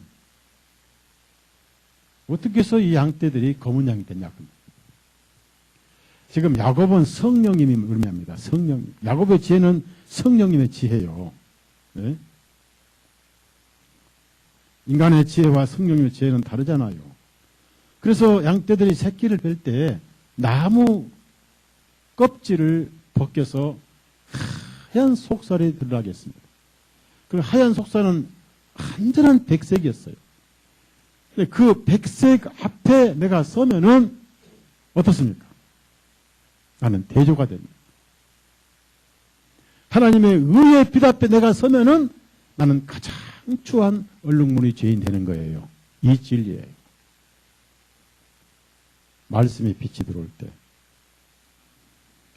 베드로가 당신들이 팔아 못 박혀 죽지 않은 그 예수님이 바로 메시아고 하나님께서 그분을 살만에 살아나셨다. 그 말씀이 빛을 비추니까 나사렛 이단을 죽였다고 오로와했던 그 유대인들이 비로소 자기가 얼마나 얼룩지고 허물 많은 죄인가를 깨닫고 가슴을 쳤어요. 떠납시다. 어찌할꼬. 바울 사도는 율법에 그렇게 잘났지만은 하나님의 예리한 의의 광명의 빛이 비춰올 때 오라 나는 공고한 자로다. 그게 바로 나무 껍질인 거예요. 하얀 의의 빛이 비춰올 때 비로소 자기가 죄인임을 깨닫는 게 이걸 죄의 자복이라고 그러면 자복. 그래서 자기 죄를 시인하지 않거나 자기 죄를 자복하지 않은 사람들은 야곱은 책임을 지지 않았다. 언제 그 죄가 드러납니까? 심판대 가면 다 드러나요. 시편 50편 찾아보세요. 다 그때 너무 늦어버려요. 왜? 거기서는 책임져주는 의가 없기 때문입니다. 책임져주는 의가 없어요. 그래서 껍질을 벗겨서 하얀 의가 드러났을 때 그 하얀 색깔 앞에 대조했던 양들은 전부 검은 양이 된 거예요.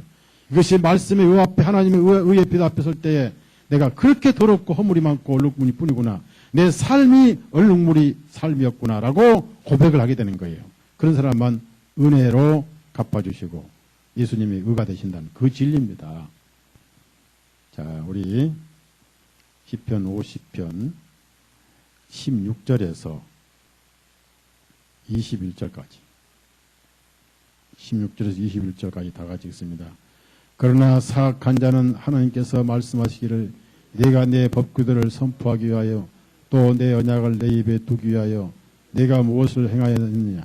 내가 교훈을 미워하고 내 말들을 내 뒤에 던져버리는도다.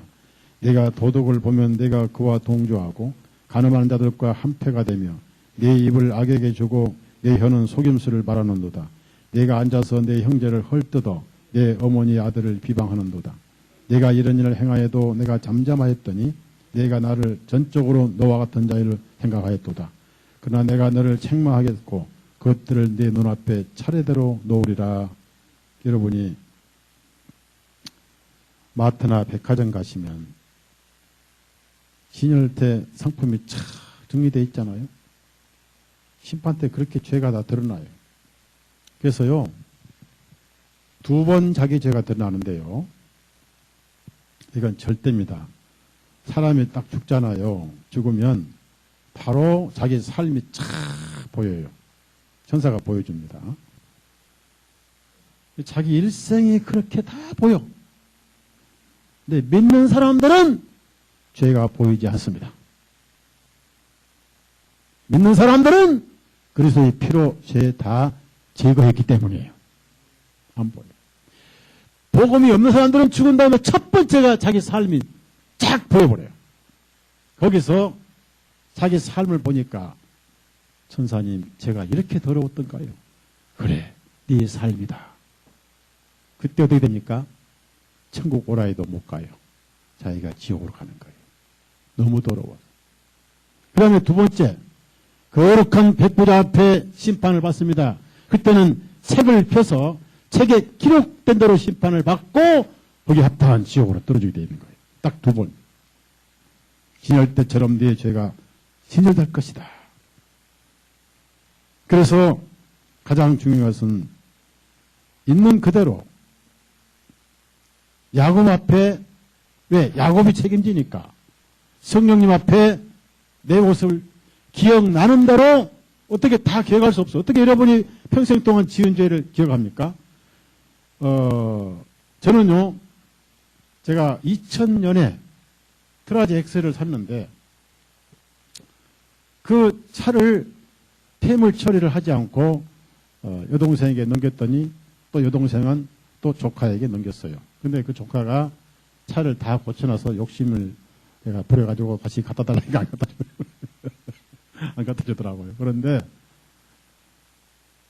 2001년부터 한 1년 전까지 2년 전까지인가 제가 그 차에 대해 밀린 티켓비가 얼마인지 아세요? 티켓비가 자그마치 290만 원 밀렸더라고. 티켓 안 낸 납부 안 낸 떼먹은. 그래서 이제 그거 안 내면 폐차도 못하고 압류를 하겠죠. 우리가 다 기억을 못해요. 그런데 현재 내가 가장 크게 걸린 거 하나만이라도 얼룩무늬요 더럽고 점 있는 투성이고 허물투성입니다라고 주님께 고백하면 주님은 여러분의 의가 되는 거예요. 이게 복음이에요. 근데 죄를 깨달아야 돼요. 자, 51편 3절. 3절 첫 번째가 죄를 깨닫는 것입니다. 이것이 성령이 하시는 일이에요. 51편 3절 다 같이 읽습니다. 시작.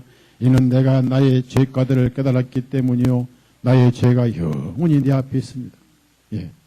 그래서 죄를 절대 죄를 감추면 안 됩니다. 욥기 31장 찾아보세요. 죄를 감추면 안 된다 이겁니다. 죄를 핑계하고 감추고 그런 사람은 야곱의 책임을 져주지 않습니다. 가나안 땅 대열 속에 그는 누락되어 있습니다. 하나님의 마음은 죄를 자복하는 그 아픈 심령에 항상 하나님 마음이 있는 거예요. 33절 같이 있습니다. 욥은 그랬습니다. 욥은 처음에는 그렇게 했어요. 나중에 그도 욥은 죄를 자복했습니다.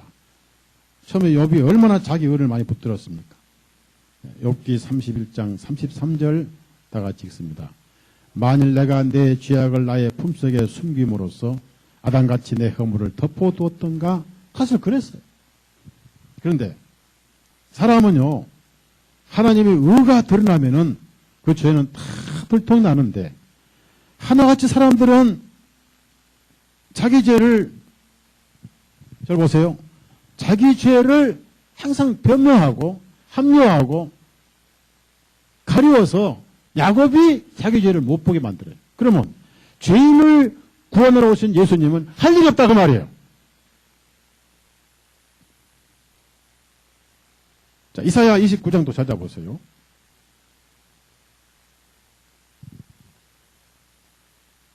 이사야 29장 15절. 그래서 화가 있으라 무슨 나오는 거예요. 화가 있으라. 15절 다 같이 읽습니다.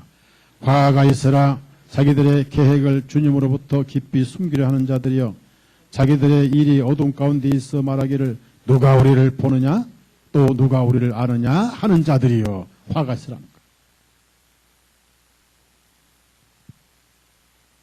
여러분, 죄를 짓지 말아야 되고, 죄를 지었으면 진실하게 주님 앞에 이실직고를 해야 됩니다. 여러분, 환자가 병원 가면은 제일 먼저 의사에게 무슨 말 합니까? 의사가 어디가 아프냐고 물어봐요. 또 어디가 아프기 묻기 전에 본인이 아프니까 얘기를 합니다. 배가 아파요. 허리가 아파요. 옆구리가 아파요. 어디가 아픈지 알아야 의사가 치료할 거 아니에요. 먼저 환자가 아프다는 소리를 해야만이 치료를 합니다. 주님, 저는 죄인입니다. 네?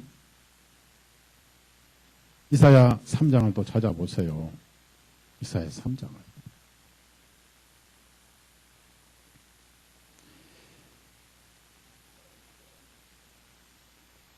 이사야 3장 9절을 보세요. 9절 읽습니다. 그들의 안색이 드러나 그들을 대적하여 증언하며 그들이 자기들의 죄를 소돔같이 선포하고 숨기지 아니도다.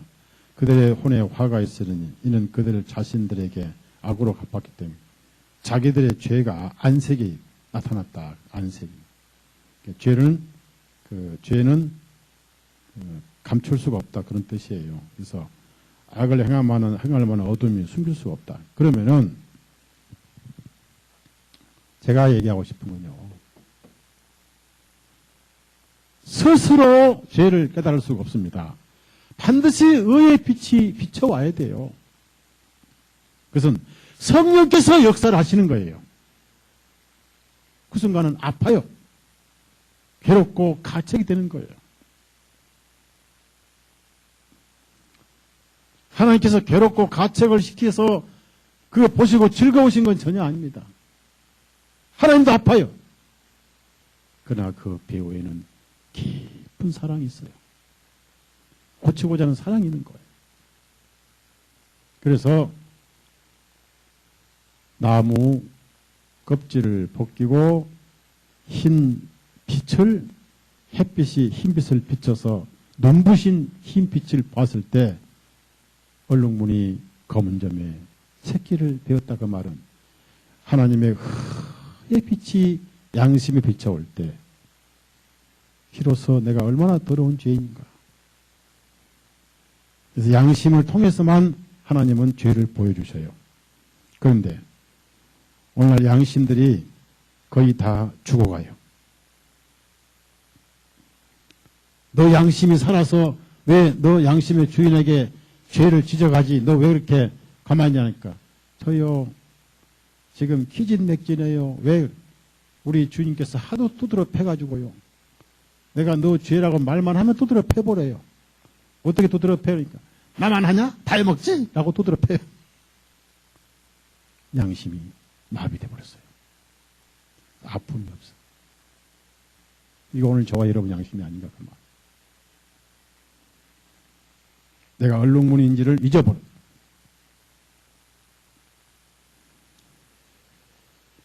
가늠하다 체포된 여자를 끌고 왔어요. 현장에. 사람은 약자를 무자비하게 다루잖아요. 사이코스 같은, 사이패스 같은 사람들. 그냥 돌로 쳐 죽일 수 있었는데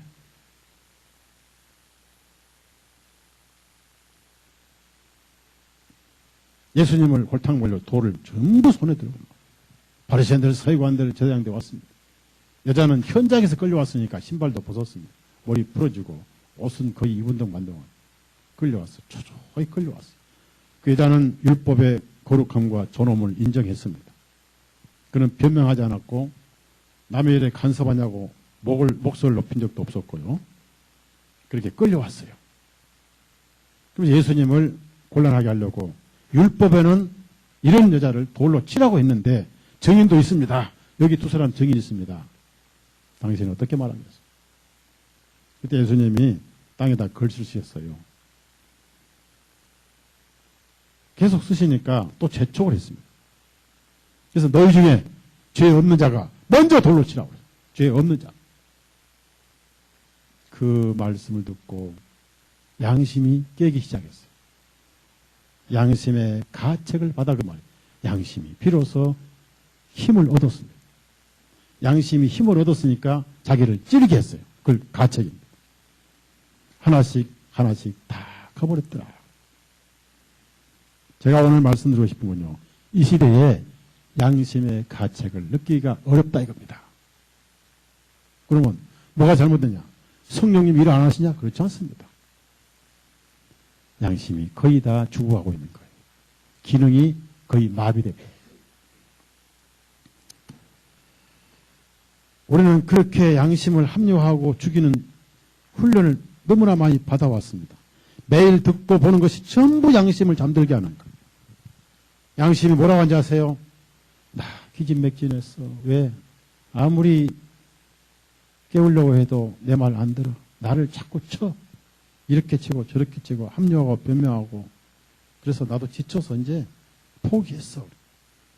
그래서 오늘날 그 거룩한 빛은 계속 비치지만은 양심들이 마비돼가지고 자기가 죄인지를 알지 못해. 그런 사람은 야곱이 책임져 주지 않았습니다. 야곱의 양떼 가운데 단 한 마리도 얼룩무늬 아닌 것은 없습니다. 자, 이 시간 여러분 죄를 시인하시죠? 구원 전이나 구원 후나 죄를 시인하시죠? 뭘로 시인해요? 여러분 양심을 시인하는 거예요. 그런 사람만 예수님이 책임져 주셔요. 그리고 표현해 주셔요. 하나님 앞에 가서 야, 여기 거룩한 곳에 너 색함한 놈이 왜 왔어? 예, 저는 색함합니다.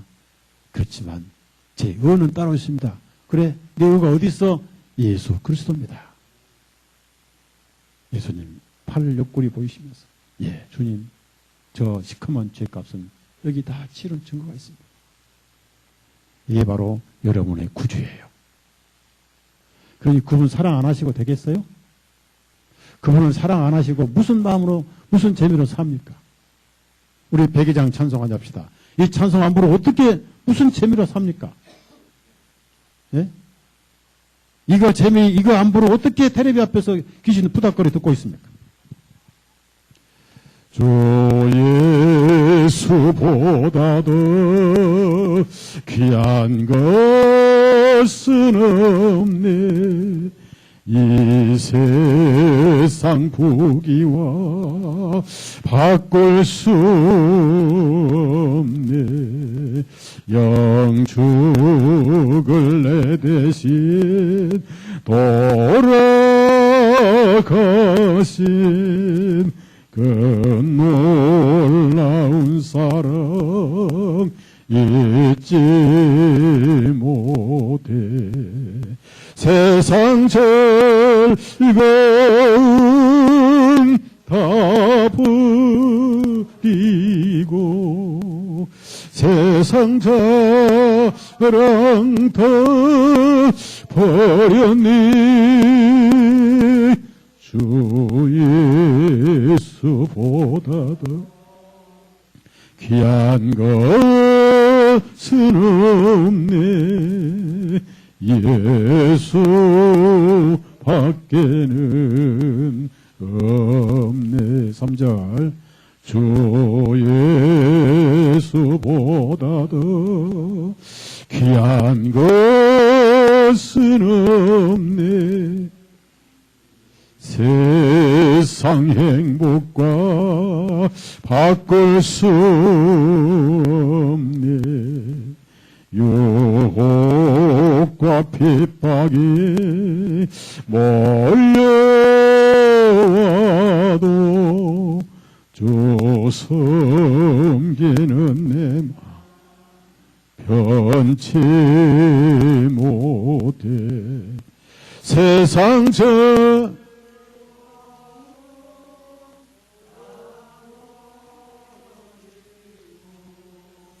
세상 자랑 다 버렸니. 주 예수보다도 귀한 것은 없네. 예수 밖에는 없네. 옛날 사형수가 구원을 받고 사람을 죽인 사형수입니다. 근데 이 감옥에서 이 복음을 듣고 예수님이 자신이 의한 것을 깨닫고 나서 완전히 달라졌어요. 그리고 마지막에 사형 집행할 때 거기 반드시 검사가 섭니다. 그 다음에 거기에 의사가 옵니다. 왜냐하면 죽었나 마지막 검진을 해야 되기 때문에 사망 확인서를 의사가 떼려고 의사가 하나 와 있습니다. 그 다음에 거기에 교도소장이 와 있고 거기에 집행관 4명이 서 있었습니다. 마지막에 검사가 사형 집행 전에 꼭 사형 언도내는 재판 공소장과 그걸 읽게 돼 있어요. 그리고 거기에 마지막 목사 한 사람이 참석합니다.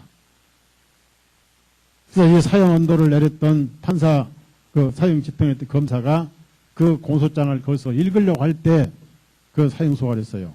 검사님, 안 읽으셔도 됩니다. 제가 사람 죽인 거 맞고 제가 죽어야 함을 맞습니다. 그러니 굳이 읽으실 필요 없습니다. 저는 살인자고 저는 당연히 사형받아야 할 죄인이니까 그렇게 인정하고 기꺼이 저는 교수대에 서겠습니다. 이 검사가 안 읽었어. 그때 이제 목사가 할 말이 없냐고 물었어요. 할 말이 있습니다. 자, 저 죄인입니다. 그러나 저는 분명히 이 교수대 순간 이후에 저는 하늘에 가 있을 것입니다. 예수님의 보혈이 확실하기 때문입니다. 여러분도 다 하늘에서 만납시다. 그러고 머리에 수건 씌우고 목에 줄여서 덜컹해서 딱 1분 만에 사형 끝나버렸어요.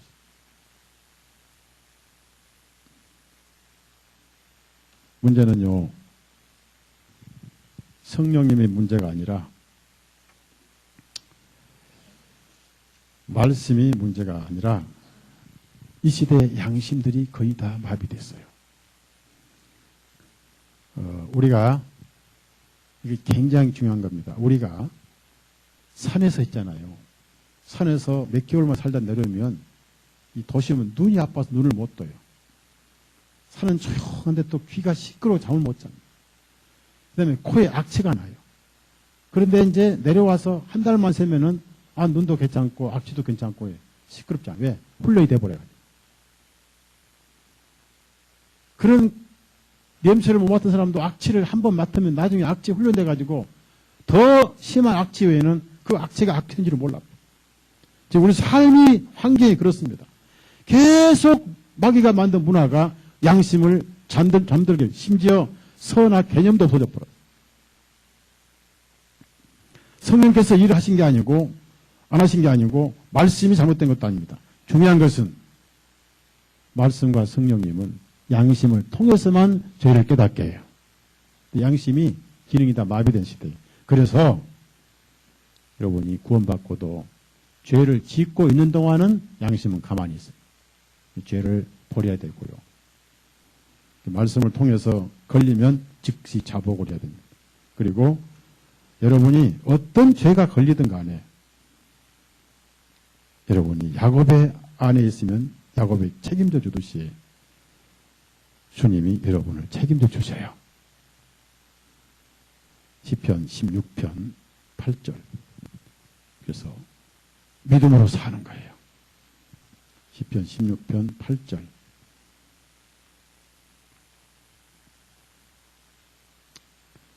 시편 16편 8절 다 같이 읽습니다. 시작. 내가 주님을 항상 내 앞에 모셨습니다.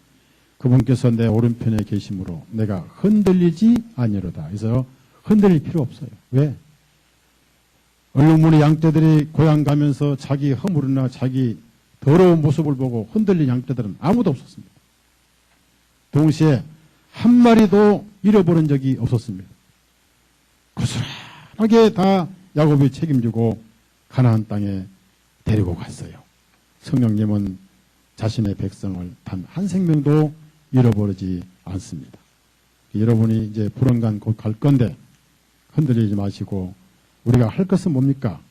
항상 주님 앞에 나는 죄인이었음을 고백하고 지금도 예수님 빼면 죄밖에 없다는 걸 고백해야 되고 그런 영혼들을 예수님은 책임져 주시고 고향길 가나안까지 이끌어 가신다는 사실.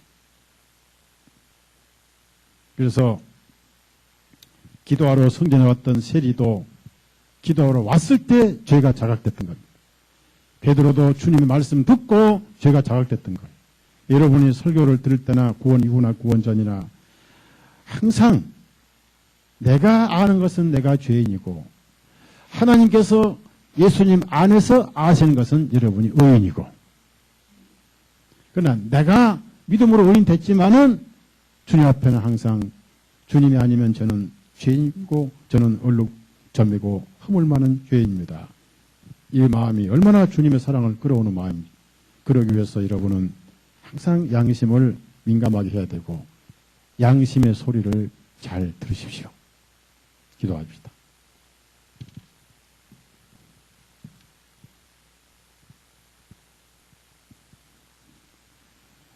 오늘 저희들 야곱의 점이 있고 얼룩무늬가 있고 허물투성인 양떼들을 통해서 우리가 하나님의 의에 피답해 얼마나 허물이 많고 얼룩투성인가를 비춰보았습니다.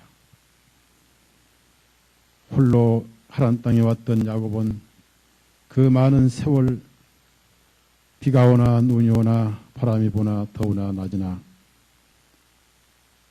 온몸이 수서지게 노동을 해서 얻은 내 아내 그리고 아들들 그리고 그의 얼룩점이 많은 검은 양떼들을 데리고 때가 됐을 때 고향길에 나섰다는 사실, 오순절에 오신 성령님은 이제 하실 일을 다 하시고 그동안 이 땅에서 이루어놓으신 주님의 신부교회 그리고 자신의 죄를 시인하고 자백하는 허물 많은 죄인들, 그러나 자신의 죄 담당하신 예수님을 자신의 의로 믿고 받아들인 영혼들 불원간 데리고 하늘 고향으로 가실 줄로 압니다.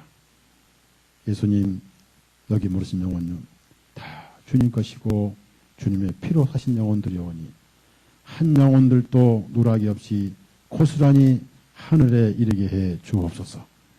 이 땅에 주님의 보혈로 죄가 사해진 진리를 깨닫고 자신 속에는 의가 하나도 없고 오로지 얼룩 검은 젖밖에 없다고 고백한 영혼들, 우리가 교제하는 우리의 또 지역교회 성도님들 한 영혼도 누락 없이 야곱이 고스란히 데리고 가나안 아버지 집에 가듯이 우리 형제 자매님들 허물은 다 주님에 의해 감춰져 있사오니 한 영혼도 빠짐없이 고스란히 하늘에서 만나게 해 주옵소서.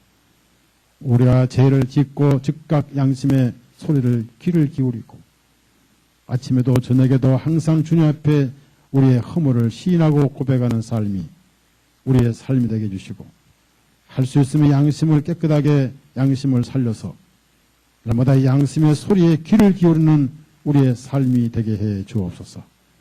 예수님의 이름으로 간절히 기도드렸사옵나이다. 아멘. 마칩니다.